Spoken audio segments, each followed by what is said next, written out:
Hello everyone, কেমন আছো তোমরা সবাই? আজকে আমি বাটা মাছ নিয়ে চলে এসেছি। বাটা মাছ নুন হলুদ ভালো করে মাখিয়ে নিয়েছি। তার আগে মাছটা ভালো করে দিয়ে পরিষ্কার করে নিয়েছি। আজ এখানে সর্ষে পোস্ত কাঁচা লঙ্কা বাটা এই মশলা বাটাটা আমি মাছের সাথে মেখে দিচ্ছি। আগে নুন হলুদ মাখিয়ে নিয়েছিলাম, 5 মিনিট পরে মশলা বাটাটা সর্ষে বাটাটা ওটা আমি ভালো করে মাছের সাথে মাখিয়ে নিচ্ছি। আর এদিকে আমি কড়াতে তেল দিয়ে দিচ্ছি, দিয়ে মাছটা শুধু দিচ্ছি, মশলাগুলো কিন্তু দেবো না। মাছটা এটা মাখি কিন্তু সর্ষে বাটাটা মাখি 10 মিনিট রেখে দিলে খুব ভালো হয়।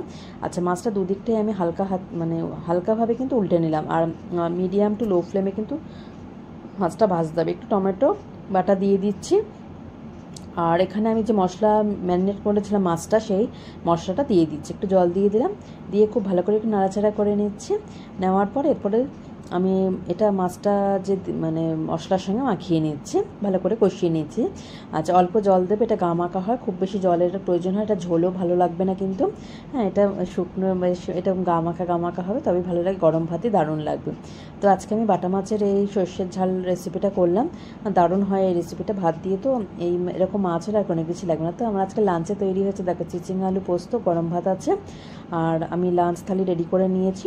চলো দেখে নেওয়া যাক। গরম ভাত, টক ডাল, চিচিঙ্গা আলু পোস্ত, আর আছে বাটা মাছের সর্ষে ঝাল। তো আশা করি আজকের লাঞ্চ থালিটা তোমাদের ভালো লাগলো।